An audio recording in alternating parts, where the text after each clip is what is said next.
So this is a really hot topic for me at the moment, and I've been drawn to this topic out of the blue. I had this sudden download, this desire, this intention to study this topic, and I have been studying it for the last couple of months.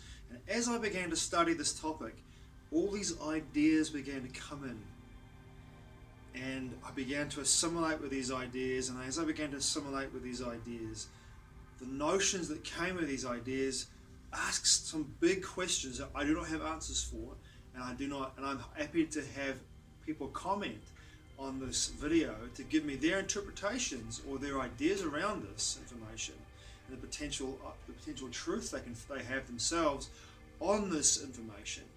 But let me start with this. David Talbot, who wrote this book, The Saturn Myth, in 1980, was an incredible book. I'm only about halfway through the book, and I know the story very well. I know the idea behind the Thunderbolts project, the electric universe, and those scientists who work around, and researchers who work around the concept and the idea of the electrical universe, which is brilliant, which makes perfect sense to me. But the Saturn myth revolves around the truth in regards to the interpretation of mythology that David Talbot looked at across the entire world. All these cultures across the world all have the same mythology in regards to an alien sky. That once upon a time, rather than having a concentric solar system, we had a top-down, spinning top solar system with Jupiter at the top, Saturn below it, Venus below that, Mars below that, and the Earth at the bottom. And that was our solar system, top down. And that the brown dwarf, Saturn, was our real sun. Not the sun that we have today. That sun was in an orbit, way out in a concentric orbit, way out beyond this plasma sheath solar system. So the brown dwarf Saturn was giving off a plasma sheath.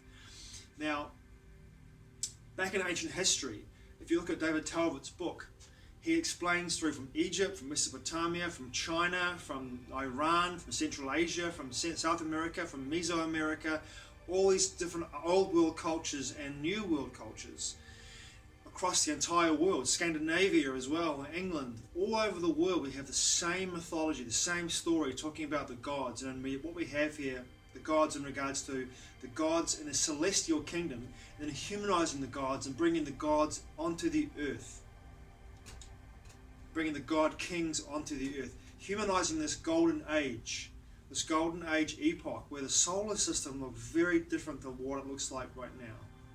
And that during this time, when the celestial top-down alignment, during this time there were events, enormous events, electrical and plasma events that took place that created enormous catastrophes, not only in the heavens above us, and gave the idea of the gods at war with each other.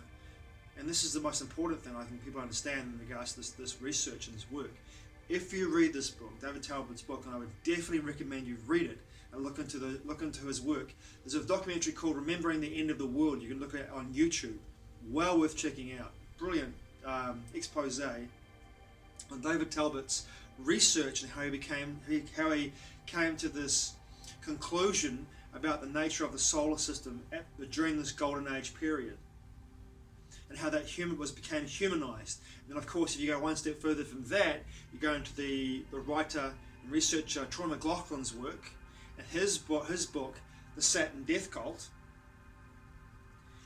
Well, goes even further than that, and it brings brings the cosmology and brings it onto the earth, humanizes it, and looks at how the Saturn death cult that we have today that runs the world on the 3D level, and the occult knowledge that they received and created from this ancient golden age, how certain groups of people took this knowledge and kept it for themselves of this golden age, and utilized it in a way that made them become priest kings, warrior kings, the elite, the illumined ones, the ones that knew about the golden age, the ones that knew about this ancient time, and they were when the gods were in the sky above us.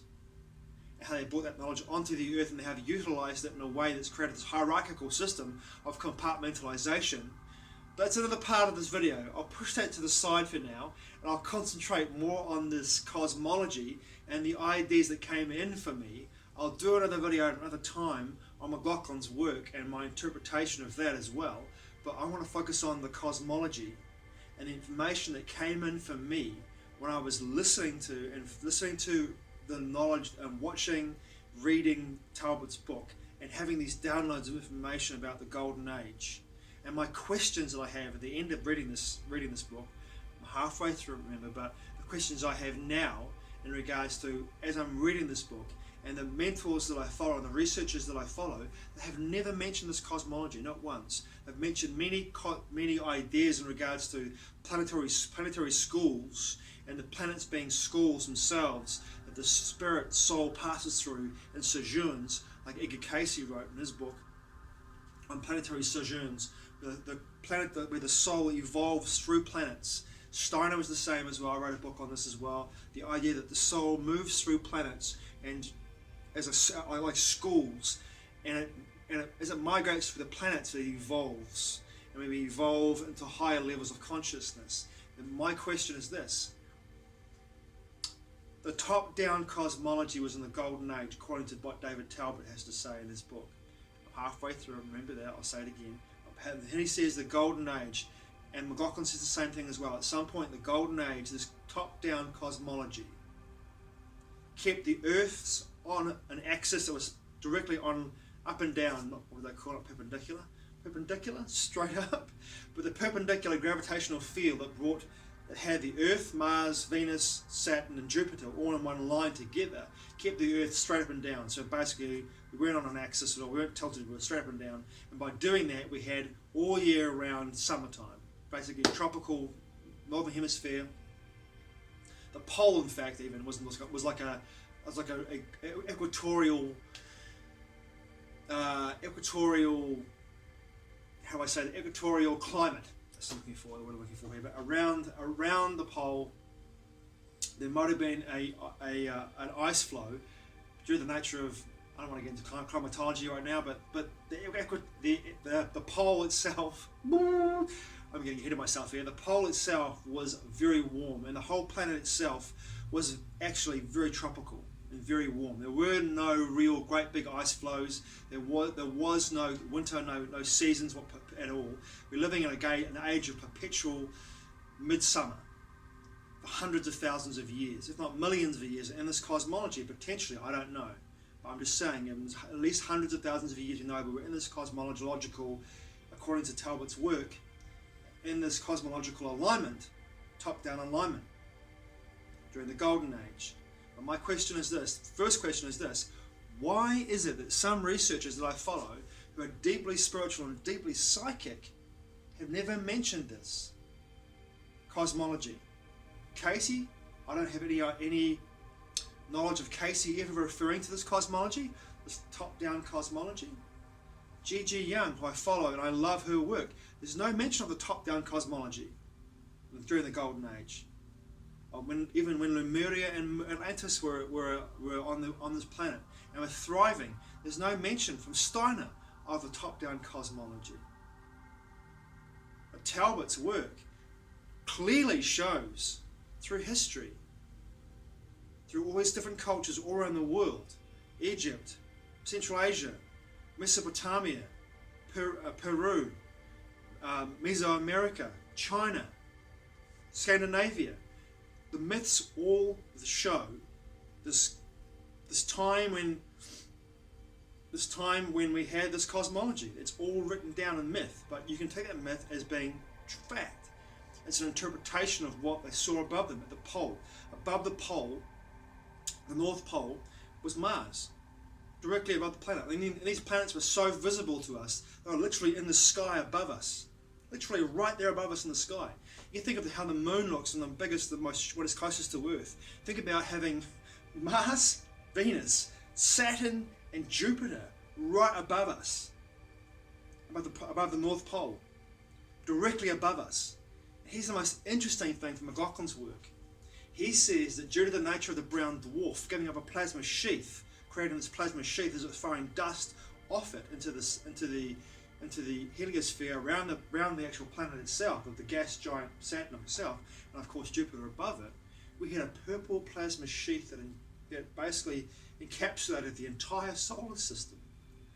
And the light on this planet at that time was a violet purple haze.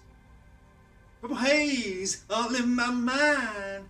It was terrible, I know, but Jimi Hendrix, what did he know? I mean, come on, seriously, what did he know? Purple haze? So we had this purple haze, because we had this encapsulated solar system. In his book, The Saturn Death Cult, he goes into it quite extensively. This purple sheath covered the entire solar system of plasma. In that, due to the nature of that plasma sheath, we had a perpetual twilight. We had a perpetual twilight of this purple violet light emanating from Saturn. Well, meanwhile, the Earth, what we have now today as our Sun, was way up this massive concentric orbit, way out in the other outreaches of the solar system. Meanwhile, we were like in this, top-down, plasma-sheathed, brown dwarf, encapsulated twilight, forever twilight, purple-violet twilight. And all the plant life was utilizing this bandwidth of light, and was a visible light, and it was red, not green. And it was having a very different energetic sustenance experience, and feeding itself with from this particular bandwidth, and all the plant life was red. It was red forests, red plants, and in this perpetual twilight, which lasted for hundreds of thousands of years, if not millions of years, life thrived. Life thrived. It was a golden age. And at some point in that golden age, there was enormous disruptive events, a plasma and electrical events that took place.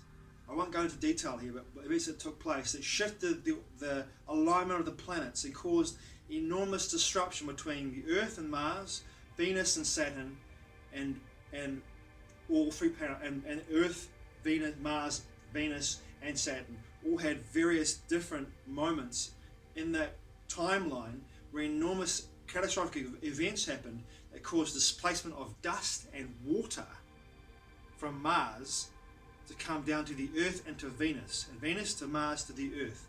So my question is this: in regards to that idea of this plasma, water, dust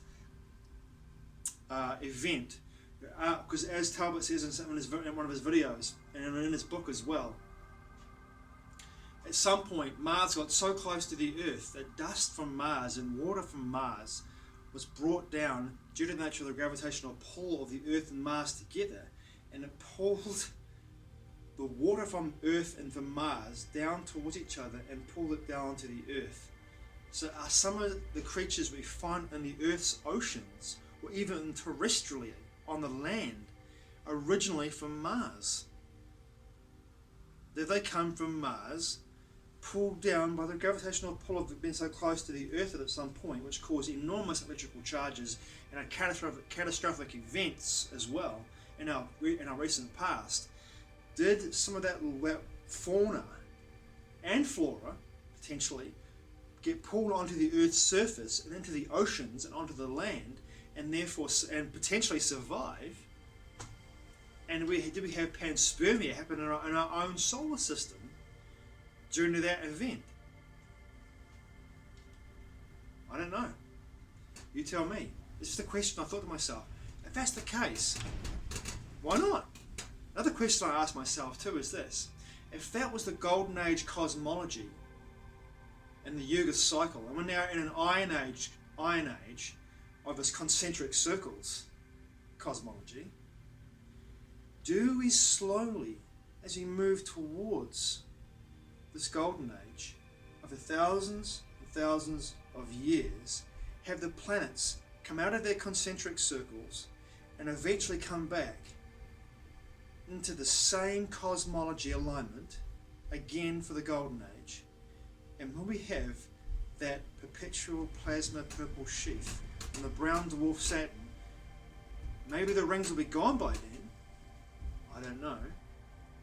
As we have the Earth, Mars, Venus, Saturn, and Jupiter in alignment again, is that when the golden age begins again energetically? Because is that when consciousness is able to move through the schools,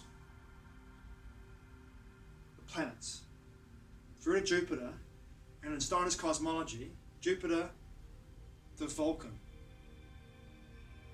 Is that when our consciousness can go through the schools, the sojourns for the planets? That's how we go through the golden age. Is that how our energy and souls evolve? Straight up. From the crown chakra, up into Mars, into Venus, into Saturn, Jupiter, Vulcan. Is that the golden age cosmology? And is that how our consciousness evolves? Rather than today, when we have to leave, when we leave our bodies, do we go through the solar system concentrically? Or do we get trapped in the astral net that people think that exists around the planet Earth or around the moon, and get zapped and then get thrown back into a body again? Or in this case, with a particular medical procedure, do some people get, when they die, leave their bodies behind and go to the 8th sphere and not come back here ever again? Because as bodies become, as biology becomes infertile and unable to reproduce, where do those souls go to that want to come back onto the earth and reincarnate here? How can they reincarnate? Where can they go? How can they take a body on? Do they incarnate into animals? Or do they go to the 8th sphere?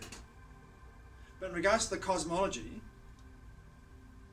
that struck me right away. I thought to myself, if we're heading back towards a golden age, and the golden age cosmology, according to Talbot, was this alignment, and McLaughlin as well, this alignment, are we heading back to a golden age at some point in the near distant future?